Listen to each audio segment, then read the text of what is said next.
35 with nothing save the financial panic. Nobody talks about you already know the number before you open the app.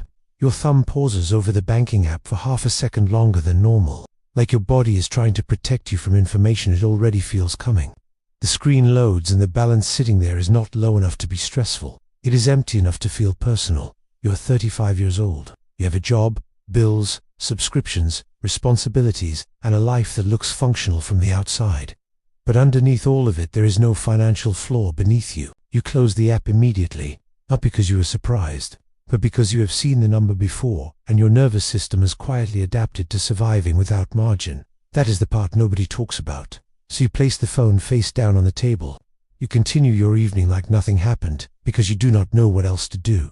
And then you make the same promise you made last month, that tomorrow will finally be the day you start fixing everything. You do not tell anyone, not your partner, not your closest friend, not even the person who would probably understand.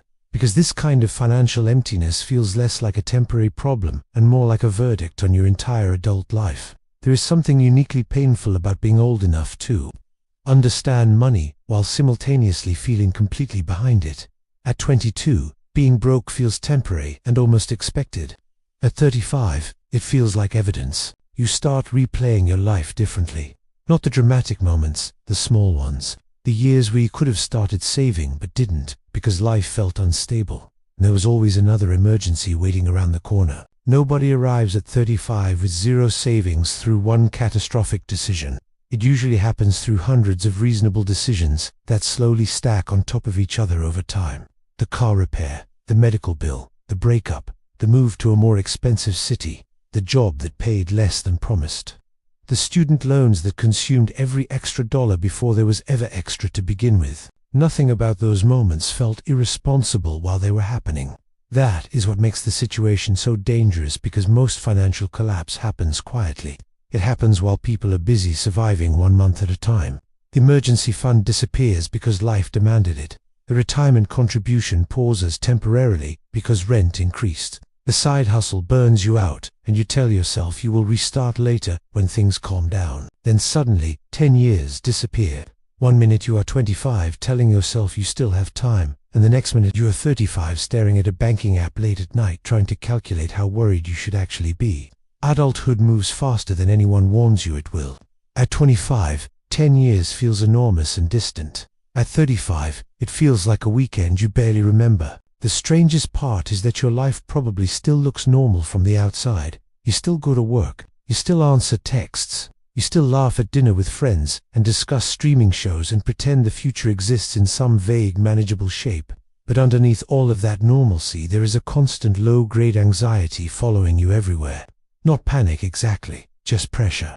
The pressure of knowing that one unexpected expense could completely destabilize your life. That pressure changes people slowly. It changes the way you sleep, the way you think, the way you respond to problems.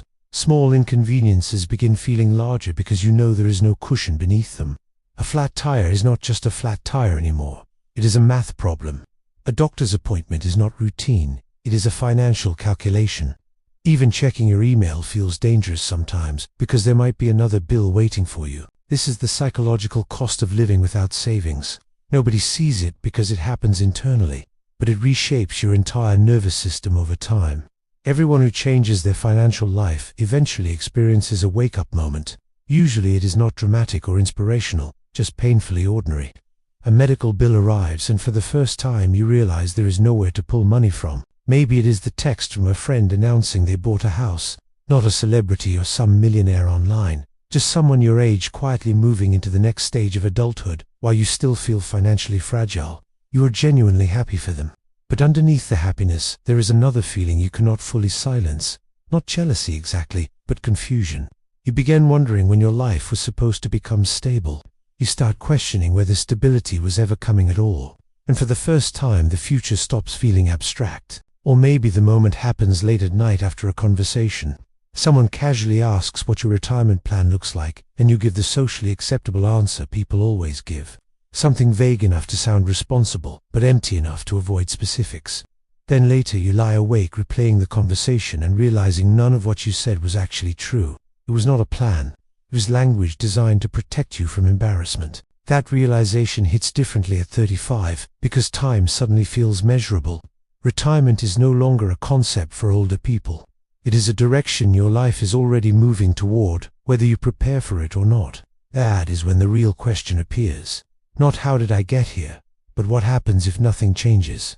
That question changes everything because it forces you to stop treating your financial life like a future problem. Here is the part that either devastates people or relieves them completely. You are not unusual. Millions of adults are living exactly like this while pretending everything is fine. Modern adulthood became financially unstable in ways previous generations struggled to fully understand.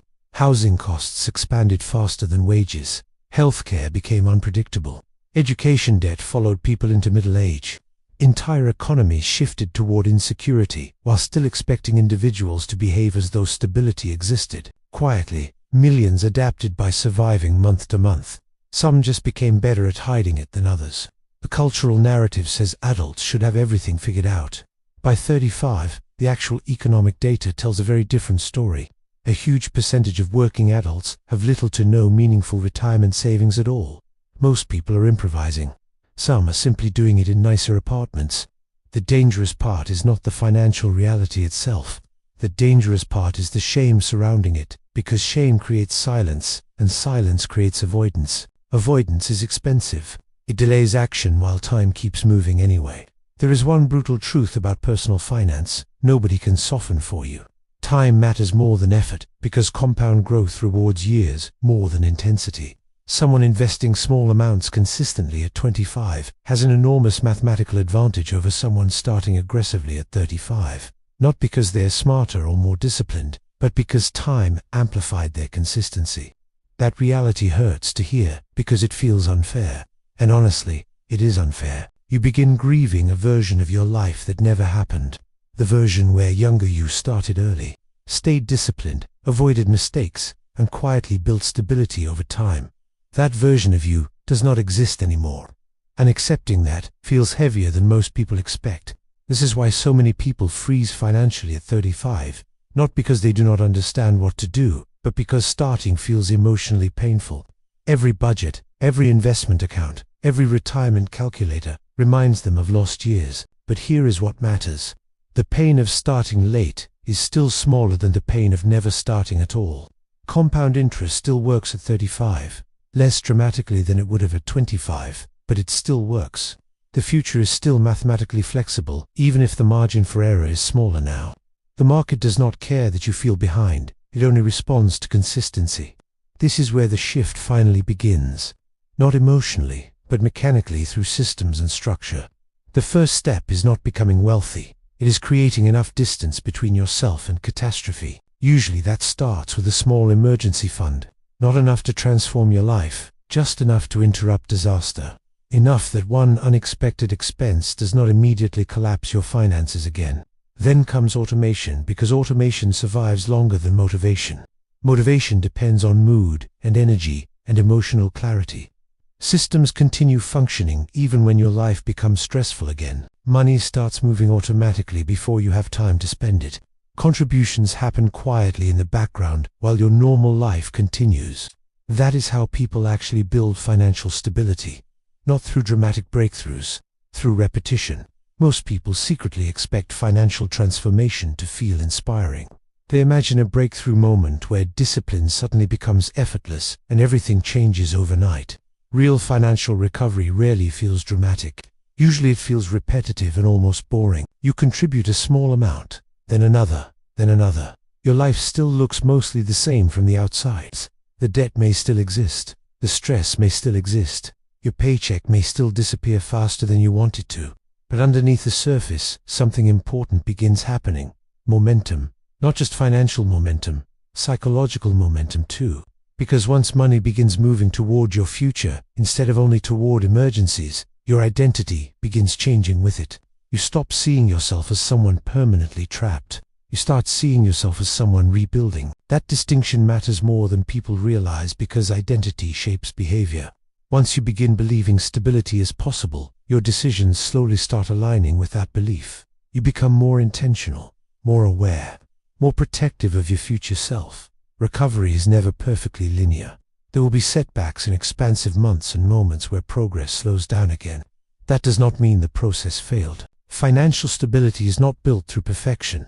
It is built through returning after interruption, continuing after bad months, restarting after setbacks, instead of giving up entirely. The people who succeed financially long-term are usually not the most disciplined people in the room. They are the people who restart fastest after failure.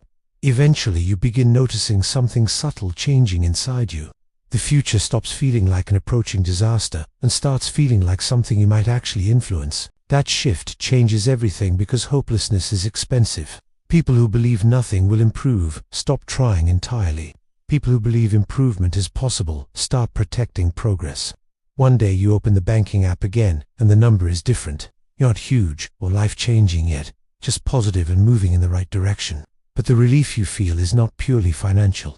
It is psychological, because for the first time in years you realize you are no longer standing completely still. You are moving. Slowly, maybe. Imperfectly, definitely. But moving. That matters more than the size of the number itself, because motion creates possibility. Stagnation destroys it. At some point you realize the goal was never perfection. The goal was stability. Breathing room. Enough margin that life stopped feeling like a constant emergency. And slowly, over years, not weeks, that margin begins appearing. The emergency fund grows quietly. The retirement account starts compounding in the background. The panic around small expenses softens because you finally have space between yourself and catastrophe. You still remember the old version of yourself clearly, though. The version staring at the screen late at night, convinced it might already be too late. But it was never too late. It was simply the first honest day. The day you stopped avoiding the number. The day you stopped placing the phone face down and pretending the future could be delayed forever. Because the silence was never protecting you. It was only delaying you. And once the silence breaks, momentum becomes possible. You are not the zero. The zero was simply the place where you finally started paying attention. Years from now, you will look back at this version of yourself with something unexpected. Not shame, gratitude. Because this was the moment everything finally became honest. And honest moments change lives more than motivational ones ever do.